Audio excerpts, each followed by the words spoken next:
We have a great show today. We're going to talk about budget family trips. I think a lot of us want to travel right now to a viral knitting machine. You're going to want to see. It's pretty amazing. So it's also wedding engagement season. 40% of couples get engaged between November and February. So that means a lot of you are out there and you are planning. You're getting your wedding underway. So, of course, Cityline has you covered. And today we've got beautiful but frugal DIY wedding favors from Leigh-Ann Allaire Perrault. She does it right. Hey! That is not. So this is amazing. We've come a long way since you and I got married. As a matter of fact, you're going into, is this year 20? 20 years will be this fall for my husband and I. And if we think, you made it. And hold on a second. Do you still like him? Oh, I always say, I think it's easy to love someone because there's a lot of things that bind you together. It's harder to like them, and I really like my husband. You like him? And I like him a lot. He likes you. He does. He told me. He likes you a lot. This is a true story, yes. He does. Okay, so when you think back to your wedding, because we're going to do wedding favors right now, do you remember what the wedding favors were at your wedding? It was like pre-Pinterest, and they're like, I think I found in a magazine this idea of bells with a little note on everyone's place setting. And in theory was kind of cute because the little note like spoke to the bell, but all that happened the entire night was dingle, dingle, dingle, dingle, dingle, right? Yes! And we were just like lip locked the entire night, which I wasn't complaining about. But if I had it to do over, if I did it over again with him, if we renewed our vows, we'd be going to Vegas and I'd be dressing up as Marilyn Monroe, he'd be Elvis, and we'd be going through a drive-through. That's how we would do it. See you two doing that. Yes. I can actually, and maybe you should do that for your 20th. Might happen, stay tuned. Right? Yes. Okay, so let's talk about the wedding favors we're going to make right now, and it's going to be these beautiful frames. These frames over here, which were actually inspired by a project that I did for my primary bedroom, which I shared last fall, and I brought in a couple of pictures to remind everybody of the space, or if you didn't see it before. I made this Trumeau-inspired mirror, so kind of Parisian, antique-looking mirror, and the real key ingredient for me to be able to make this was creating that plaster mold detail. And the way that I did that was getting these silicone molds from a great company called Iron Orchid Designs. And I got to thinking, I invested in the materials to make the single project, but for something like a wedding, this would be the perfect project because it's scalable. You invest in something once, and then you can make things over and over and over again. So for favors, if you're making 50, 100, 150, first of all, you need an army of bridesmaids that are willing to DIY with you. That really like you a lot. Right, but you know, you get into a situation where you can spend $2.50 on something like an IKEA frame, a little bit of elbow grease, and what you're saving on money put in time. So you have to invest somewhere. With DIY, it's going to be time. And you can turn a simple frame, again, $2.50, fixed cost of materials, very limited cost additionally, to these really beautiful, I think they're quite beautiful frames that become the name card for the table setting, and then a great take home for your guests as well. And you could do a larger frame, which I did here for the table numbers. And what I love most about DIY, you can customize the look and the color for whatever your wedding is. So picking paint colors to pick your theme, I think, is really important. So you're going to save some money. You're going to make it very customizable. Very customizable. And you are going to do it not like it's not going to cost a lot of money at all. No. So do you want to show them this? So when I did the mirror, I just wanted to show how I did it, piecing it together from the photo. So I just picked up a frameless mirror. This is a small one. You can get the really big ones from IKEA. Construction adhesive to a wood board. And then I made all of these little plaster molds, which I was talking about. And this is really the secret. And for the mirror, although I had it as the decor piece in my own home, so many weddings, you see these now where people use them to write on the mirror the table settings or the table numbers. Exactly, so people know where to go. So what we're going to do is use the silicone mold. We are going to use some air dry clay. So this is really affordable. You can get it in really large packages.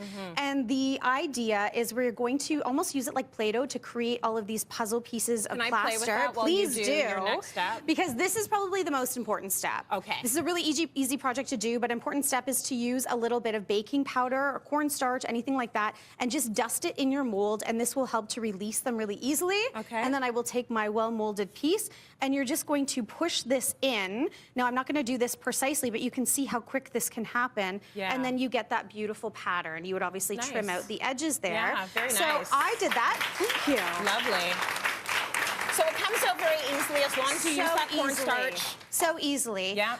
And I picked up also these like longer trim framing pieces, and I already have a piece in here, which I'm going to pull out. Now you can see this one's starting to separate. It cracks a little bit. Yeah. That's totally fine, and we're going to talk about It's supposed why. to be old. It's supposed to look a little vintage and antique. Yeah. Now, here's what I thought. I'm gonna make a whole whack of these. I'm gonna put them on a table and let them dry overnight and then glue them to my frame. Yep. Mistake. No. Because if they're sitting on an uneven surface, they're going to kind of move and warp and they won't be flat. You want to take your pieces first, and while they're still pliable, trim off the edges. So I literally just used a little kitchen knife to give me those mitered corners there. And then you're going to take some wood glue or even just craft glue, and we are going to glue them down. Oh, I almost glued ya. We are going to glue them down. Stuck on this frame for life. Wet. Because now Okay. we can mold the plaster, or the air dry clay, I should say, gives you that plaster look, mold the clay to the frame, and as it dries, it will shrink and form itself around the frame to give you that really perfect kind of seamless look. Awesome. Having said that, if you find that when it dries, there are a few cracks, so oftentimes, oops, you'll have some cracking in the corner. I'll try to hold this up. All you need to do is once it's dry, after probably 24 hours or so, just take a wee little extra piece of wet clay and you can just smush it into any cracks and just make that disappear. Just plaster it right back up. Yeah, Easy. this is a very forgiving project. Yeah. And again, if you have a little assembly line going with some friends, maybe a glass of champagne, this will move very swiftly for you. Yeah, and try not to be a bridezilla, okay? Like, be nice. If one of your bridesmaids leaves a little crack in the frame, don't kick her out of the wedding. Just It's write it okay. on the back that so-and-so made that one. There Just you blame it go. on them, right?